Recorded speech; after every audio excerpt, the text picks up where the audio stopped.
ಕರಣ್, ಇಷ್ಟೊತ್ತಾದ್ರೂ ನಿದ್ದೆ ಬಂದಿಲ್ವಾ? ಇವಳಿಗೇನಾಗಿದೆ? ಹೆಂಗೆ ತಿಂದು ಮಂಗನ ಥರ ಮುಖ ಮಾಡ್ಕೊಂಡು ಕೂತಿದ್ದಾಳೆ?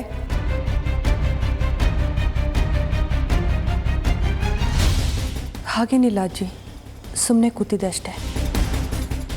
ಅದು ಅಜ್ಜಿ, ಅರ್ಜುನ್ ಮತ್ತು ಮಯೂರ್ ಇಬ್ಬರು ಹೊರಗಡೆ ಹೋಗಿದ್ದಾರೆ, ಅವ್ರಿಗೋಸ್ಕರನೇ ಕಾಯ್ತಾ ಇದ್ದೀವಿ. ಇನ್ನೇನು ಬಂದ್ಬಿಡ್ತಾರೆ. ನೀನು ಹೋಗಿ ಮಲ್ಕೋ ಅಜ್ಜಿ. ಏನು? ಅರ್ಜುನ್ ನಮ್ಮ ಇವ್ರ ಜೊತೆ ಹೊರಗಡೆ ಹೋಗಿದ್ದಾನಾ? ಹಾಂ, ಒಳ್ಳೇದಾಯ್ತು ಬಿಡು. ಹೇಗೋ ಮಯೂರಿ ಜೊತೆ ಇದ್ದಾಗ ನನ್ನ ಮೊಮ್ಮಗ ಸಂತೋಷವಾಗಿರ್ತಾನೆ ಅನ್ನೋದಾದರೆ ಯಾಕಾಗಬಾರ್ದು. ಹೋಗೋದೋಗಿದ್ದಾರೆ, ಸ್ವಲ್ಪ ಹೊತ್ತು ನಿಧಾನವಾಗಿ ಆರಾಮಾಗಿ ಮಾತಾಡ್ಕೊಂಡು ಬರಲಿ, ಪರವಾಗಿಲ್ಲ. ಪಾಪ ಮಯೂರಿಗೂ ತನ್ನ ಕಷ್ಟ ಸುಖ ಹಂಚ್ಕೊಳ್ಳೋಕ್ಕೆ ಯಾರಿದ್ದಾರೆ?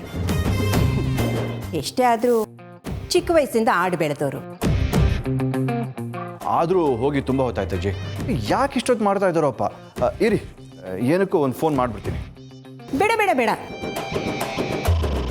ಪಾಪ ಅವರಿಬ್ಬರು ಅಪರೂಪಕ್ಕೆ ಹೊರಗಡೆ ಹೋಗಿದ್ದಾರೆ. ಫೋನಿಗೇನು ಏನು ಮಾಡೋದು ಬೇಡ, ಅವ್ರು ಬರ್ತಾರೆ ಬಿಡು. ಅವ್ರೇನು ಚಿಕ್ಕ ಮಕ್ಕಳ ಅಲ್ವಲ್ಲ? ನೀವೇನು ಕಾಯೋದು ಬೇಡ, ನೀವು ಹೋಗಿ ಮಲಗಿ, ಅವರು ನಿಧಾನಕ್ಕೆ ಬರಲಿ.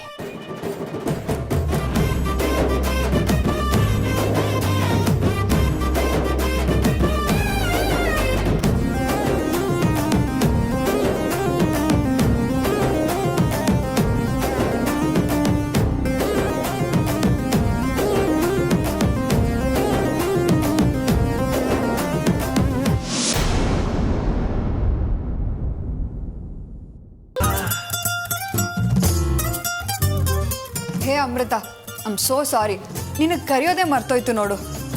ಬಟ್ ಜ್ಞಾಪಕ ಮಾಡಿಕೊಂಡು ನಿನಗೋಸ್ಕರ ಅಂತ ಪಾರ್ಸೆಲ್ ತಂದಿದ್ದೀವಿ. ಅರ್ಜುನ್ಗೆ ವೆನಿಲಾ ಫ್ಲೇವರ್ ಇಷ್ಟ, ನಿನಗೂ ಅದೇ ಇಷ್ಟ ಆಗ್ಬೋದು ಅಂತ ಅದನ್ನೇ ತಂದಿದ್ದೀನಿ, ತಗೋ.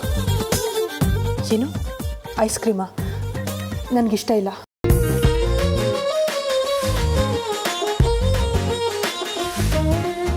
ಅದರಲ್ಲೂ ರಾತ್ರಿ ಹೊತ್ತು ಐಸ್ ಕ್ರೀಮ್ ತಿನ್ನೋರನ್ನ ನಮ್ಮ ಕಡೆ ಹುಚ್ಚರು ಅಂತಾರೆ. ನಾನಂತೂ ನನ್ನ ಜೀವನದಲ್ಲಿ ಇದನ್ನು ಒಂದ್ಸರಿನೂ ತಿಂದೇ ಇಲ್ಲ.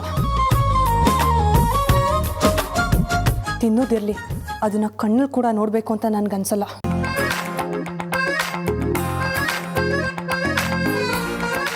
ಐಸ್ ಕ್ರೀಮ್ ಅಂತ ಐಸ್ ಕ್ರೀಮ್, ಅದು ಯಾರು ಕಂಡಿಡಿದ್ರು ಇದನ್ನೆಲ್ಲ. ಕಾಸು ಹಾಳು, ಆರೋಗ್ಯನೂ ಹಾಳು. ಹಲೋ ಮೇಡಮ್, ಏನಿದು ಐಸ್ ಕ್ರೀಮ್ ಅನ್ನೋ ಅದ್ಭುತನಾ? ಈ ಥರ ದ್ವೇಷ ಮಾಡೋ ಹುಡುಗಿರು ಇರ್ತಾರ? ನಾನಂತೂ ಇದೇ ಫಸ್ಟ್ ಅಪ್ಪ ನೋಡ್ತಿರೋದು. ಹೋಗ್ಲಿ ಬಿಡು, ನಾನೇ ತಿಂತೀನಿ. ಹೂ ಮಯೂರಿ, ಕೆಲವರು ಇರ್ತಾರೆ. ಈಗ ನಮ್ಮ ಅಮೃತ ಅವ್ರನ್ನೇ ನೋಡು. ಗ್ರೀನ್ ರೈಸ್ ಮಾಡುವ ವಿಧಾನ: ಮಿಕ್ಸಿ ಜಾರ್ಗೆ ಕೊತ್ತಂಬರಿ ಸೊಪ್ಪು, ಹಸಿ ಮೆಣಸಿನಕಾಯಿ, ಬೆಳ್ಳುಳ್ಳಿ, ಶುಂಠಿ, ಪಲಾವ್ ಎಲೆ, ಕಾಳುಮೆಣಸು, ಜೀರಿಗೆ, ಲವಂಗ, ಚಕ್ಕೆ, ಅನಾನಸು, ನೀರು ಹಾಕಿ ರುಬ್ಬಿಕೊಳ್ಳಿ. ಒಂದು ಪ್ಯಾನ್ಗೆ ಎಣ್ಣೆ ಹಾಕಿ ಅದು ಕಾದ ಮೇಲೆ ಜೀರಿಗೆ, ಈರುಳ್ಳಿ, ಕರಿಬೇವು ಹಾಕಿ ಹುರಿದು ರುಬ್ಬಿದ ಮಸಾಲ, ಉಪ್ಪು, ಅನ್ನ ಹಾಕಿ ಮಿಕ್ಸ್ ಮಾಡಿ. ಒಂದು ಚಿಕ್ಕ ಪ್ಯಾನ್ಗೆ ತುಪ್ಪ, ದ್ರಾಕ್ಷಿ, ಗೋಡಂಬಿ ಹಾಕಿ ಹುರಿದು ಕಲಸಿದರೆ ಗ್ರೀನ್ ರೈಸ್ ಸವಿಯಲು ಸಿದ್ಧ. ಅವಳು ಕೇಳೋ ಹಾಗಿದ್ದಿದ್ರೆ ಎಲ್ಲ ಯಾವತ್ತೋ ಸರಿ ಹೋಗ್ತಾ ಇತ್ತು.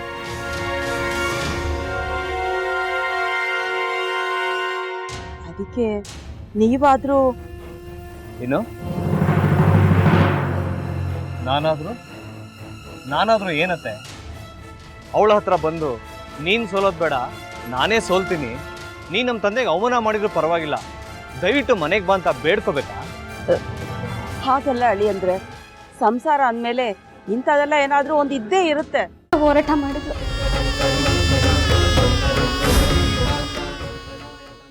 ಮಧುವಂತೆ ಅಕ್ಕನ ನ್ಯಾಯ ಸಿಗುವವರೆಗೂ ನನ್ನ ಮದ್ವೆನೇ ಮಾಡ್ಕೊಳ್ಳಲ್ಲ ಅಂತ ಪಣ ತೊಟ್ಟು ಕೂತಿದ್ಲು. ನಿನ್ನ ಪ್ರಾಣನೇ ಇಟ್ಕೊಂಡಿದ್ಲು ಕಣ ಅಕ್ಕ.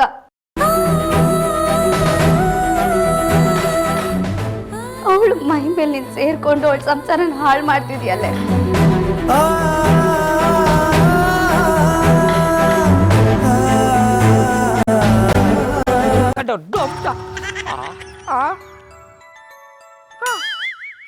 ಇದ್ಯಾವುದಪ್ಪ ಹೊಸ ನಂಬರಿಂದ ಫೋನ್ ಬತ್ತದೆ.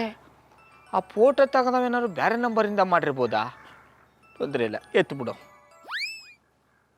ಹಲೋ, ಏಯ್ ಪಟ್ಟಾಪಟ್ಟಿ ಚಡ್ಡಿ ಬನಿಯನ್, ಏನೋ ಮಾಡ್ತಾ ಇದ್ಯಾ?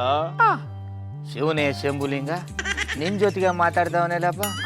ಅಲ್ಲ ಶಿವ, ಯಾಕೆ ಹಿಂಗೆ ಫೋನ್ ಮಾಡಿ ನಂಗೆ ಜಂತುಳ ಬಿಡ್ತಾ ಇದೆ? ಏಯ್ ವಾಯ್ಸ್